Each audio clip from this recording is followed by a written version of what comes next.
Hey guys, how's it going? Welcome to episode number 2 and 3 of Rebels Review, combined into one episode. I decided to combine these two episodes into one video, as I didn't actually get time to watch Holocrons of Fate until late on last week. So combining them into one video seemed to be the better option.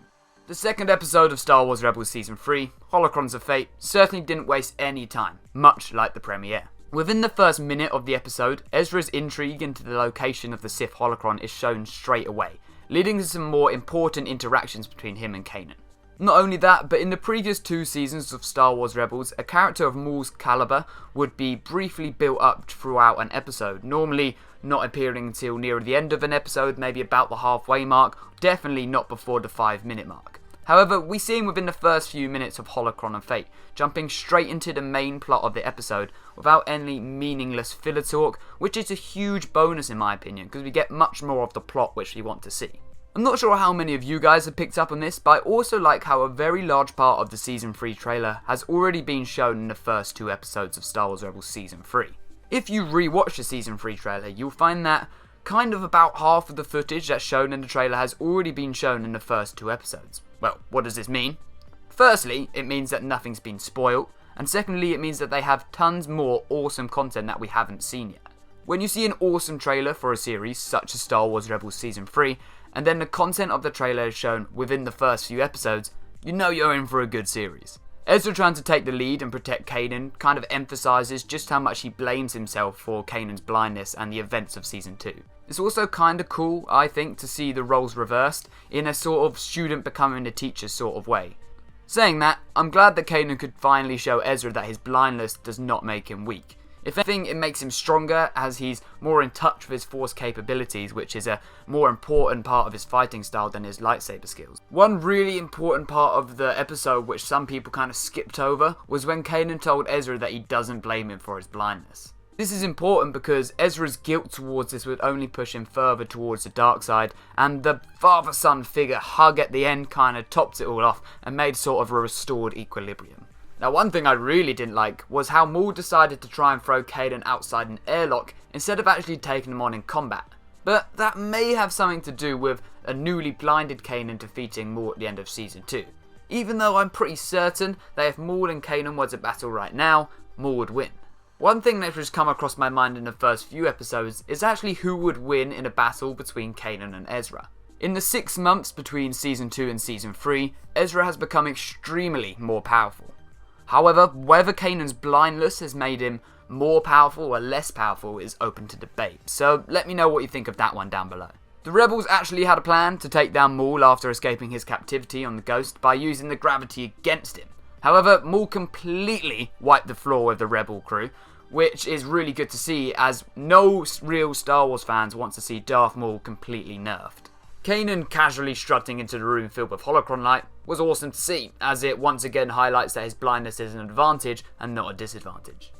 I think you would all agree that the best thing about the episode was seeing that Maul saw Obi-Wan survive Order 66 in the holocron. I think this gives Maul a goal and something to work towards in the series now that he's free from Malachor, and it probably means we'll see Obi-Wan again, which can only be a good thing. However, the one thing I said when they brought Maul back in the Clone Wars, and I believe that was at the end of Season 4, was that I hoped it would be Obi-Wan that kills him again, as it shouldn't really happen in any other way in my opinion. I think Obi-Wan killing Maul after Qui-Gon died at the hands of Maul worked really well in the prequel trilogy and was one of the coolest things about The Phantom Menace, so I'd like to see them not really mess with the prequel trilogy too much. Overall, it was a good episode. They seem to be doing everything right on the show at the moment. However, many people will have a different opinion to me. That's episode 2 done, on to episode 3. Fulcrum is definitely Agent Kallus, like 100%, no question about it. This is quite cool for me personally, as I actually predicted this back in my information provider video, so yeah, good job me. Now the voice is really easily recognisable as Kallus, but the Ahsoka voice as Fulcrum, it wasn't as easy to figure out who the voice was. And not only that, but it wasn't always Ashley Eckstein, who's Ahsoka's voice actress, who did the voice for Fulcrum. But straight away when I heard the new Fulcrum voice, Kallus's Fulcrum, I was like, yep, that's Kallus. Not only that, but Kallus finds nothing when looking for defectors in Skystrike Academy, which I find very coincidental. Now, I mean, I know he's crap at his job, but come on. Callus helps Sabine and the Defectors escape Skystrike Academy, claiming that he helped them to get even with Zeb after the Honourable Ones episode in Season 2, which I believe to be a cover-up for him actually being Fulcrum. I say this because even though Agent Callus is helping the rebellion as Fulcrum, he doesn't want all the rebellion knowing his cover. Like, I'm sure that Commander Sato knows who he is, and I'm not even sure that Hera will know. I imagine only a few of the very high-ranking people within the Empire will know Fulcrum's actual identity as Agent Callus. The more people who know, the more likely it is that his cover is blown. And if all of this isn't enough to convince you that Agent Callus is Fulcrum, just look at his smug little face. He's all like, yep, these rebels are completely mugging you off, but that's none of my business. In a nutshell, Callus is Fulcrum. Amazing. It was so cool to see some Star Wars hand-to-hand combat between Sabine and Governor Pryce, as I think it's something which isn't highlighted as much in the Star Wars universe as it should be. Oh yeah, and all this time I've known Joel Robinson. I never knew he was a defector from Skystrike Academy. Who would have thought? I'm only joking, but come on. This cadet does look like Joel Robinson. Ezra showed just how much he cares for Sabine by being very reluctant to let her go into the academy alone.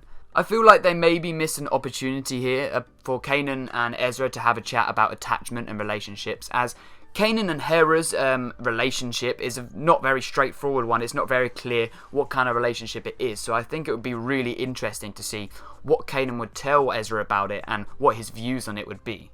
Now, I've seen many people describe this episode as a filler episode. However, I really don't see it that way. It makes a huge link to the original trilogy by introducing Wedge into Rebels.